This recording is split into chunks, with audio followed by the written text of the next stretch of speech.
Policzyłem, ile Anglicy płacą średnio za energię elektryczną. Za minimalną pensję Anglik może kupić 4688 kWh energii elektrycznej, Polak 2953 kWh energii elektrycznej. Dzień dobry, serdecznie witam. Pokażę Wam dzisiaj, jaka jest różnica między ceną energii w Wielkiej Brytanii a ceną energii w Polsce. Zobaczcie, tak wygląda strona przetłumaczona na język polski automatycznie dostawcy energii w Anglii. Mamy pierwszą informację, że rządowe gwarancje ceny energii do 2024 obowiązują tam u nich. Program wsparcia rachunków energii, proponują nam nową umowę. Możemy zaoszczędzić 63 funty dzięki hubowi. Zaoszczędzamy 1280 funtów. Panele słoneczne nam proponują, oszczędzimy 610 funtów rocznie oraz tam serwis, jeżeli chodzi o kotły. Tak wygląda cennik za energię elektryczną, który obowiązuje od 1 kwietnia 2023 w Anglii. Pierwsza rzecz, VAT, który oni płacą, to jest 5%. U nas jest 23%. Tu mamy różne rejony Anglii. Żeby było łatwiej, zajmiemy się tą pierwszą częścią. 3 rodzaje, jeżeli chodzi o opłaty, czyli jeżeli mamy pobór z naszego konta, jeżeli gotówką płacimy, jeżeli czekiem, stała opłata. To jest wyrażone w ich groszach, czyli to jest pół funta za dostawę energii elektrycznej za każdy dzień. 32 pensy, czyli 0,32 funty za każdą kilowatogodzinę i popatrzcie, nie ma nic więcej do dodania, tylko te dwie pozycje są opłata stała i opłata za każdy zużyty tą kilowatogodzinę. Standardowy licznik prądu, tu mamy licznik cyfrowy. Posiadając ten licznik możemy mieć taryfę dzienną, jak i nocną. Opłata stała jest bardzo podobna, 50 pensów za każdy dzień. Następnie mamy 0,42 funta za kilowatogodzinę. Jeżeli chodzi o energię dzienną, 17 w sumie pensów za kilowatogodzinę za energię nocną.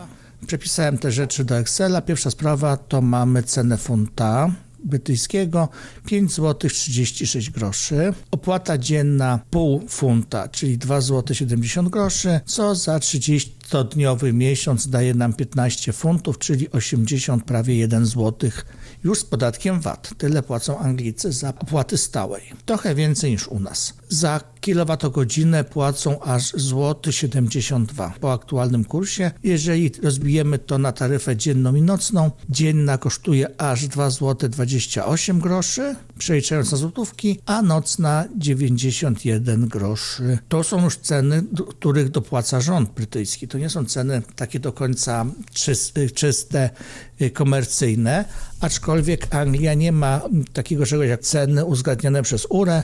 Oni mają uwolnione ceny, czyli to, co teoretycznie w 2024 roku też powinno mieć miejsce w Polsce. Policzyłem, ile Anglicy płacą średnio za energię elektryczną przy zużyciu 2000 kWh rocznie, 3, 4, 5 i 6, czyli każdy z nas mieści się mniej więcej w tym zakresie. Zobaczcie, przy 2000 kWh zużycia rocznego płacą równowartość 3430 zł rocznie, czyli 286 zł miesięcznie.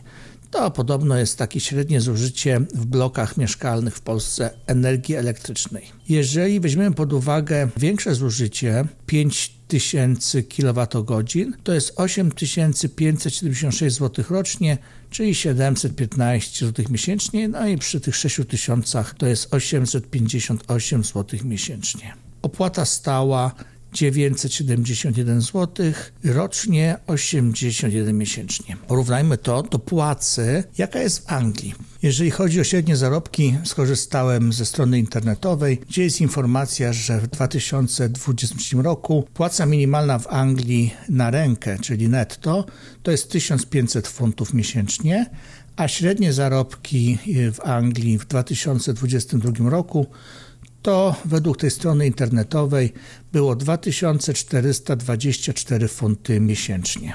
Wpisałem te wartości. Za minimalną płacę Anglik może kupić 4688 kWh energii elektrycznej miesięcznie. Za średnią płacę Anglik może kupić 7575 kWh energii elektrycznej miesięcznie. A jak to wygląda w Polsce? Średnia krajowa w Polsce, bankier.pl strona, 5327 zł na rękę. Też patrzymy na rękę, ile możemy zarobić. Minimalna płaca w Polsce 2709 zł, też na rękę w przeliczaniu już, po oddaniu wszystkich podatków. Te dwie kwoty wpisałem do tabelki Excel, ale też skorzystałem z tej strony cenaprądu.pl i zobaczyłem, jaka jest cena energii w Polsce. Ja przyjąłem dla PGE, mamy dwie ceny. Do 2000 kWh rocznie płacimy 80 groszy za kWh, powyżej złoty 31. Płaca minimalna, płaca średnia i przy cenach prądu 80 zł za kWh możemy kupić 2953 kWh energii elektrycznej miesięcznie za minimalną płacę. Jeżeli weźmiemy cenę prądu złoty 31, czyli jak już przekroczymy ten limit 2000 kWh, to tylko 1803 kWh energii elektrycznej. Za średnią płacę w Polsce możemy kupić odpowiednio 6600 kWh lub 4000 kWh po wyższej cenie. Identyczna tabelka, którą zrobiłem dla Anglików, czyli średnie zużycie roczne 2000, 3, 4, 5, 6 tysięcy kWh rocznie. I tutaj już wziąłem pod uwagę, że do 2000 kWh płacimy te 1600 zł, czyli 80 zł za kWh. Przy zużyciu rocznym 2000 kWh rocznie Polak zapłaci 1600 zł za prąd, czyli 133 zł miesięcznie. W przypadku zużycia 4000 kWh 4220 zł, czyli 352 zł miesięcznie. Przy 6000 zapłacimy 6840 zł, czyli 570 zł miesięcznie. Anglik 858 zł miesięcznie. Przeliczenie oczywiście funtów na złotówki po kursie 5,36 zł. Polak 570. Przy 2000 Anglik 286 zł miesięcznie. Polak tylko 133. Czyli czym więcej zużywamy energii, tym nasza cena coraz bardziej zbliża się do tej ceny angielskiej. Za minimalną pensję Anglik może kupić 4688 kWh energii elektrycznej, Polak 2953 kWh energii elektrycznej. Mimo to, że w Anglii energia jest dużo droższa niż w Polsce, to dla Anglika ta cena prądu jest nawet trochę niższa, jeżeli chodzi o jego zarobki, niż dla Polaka. Serdecznie dziękuję za uwagę, życzę miłego dnia, do usłyszenia.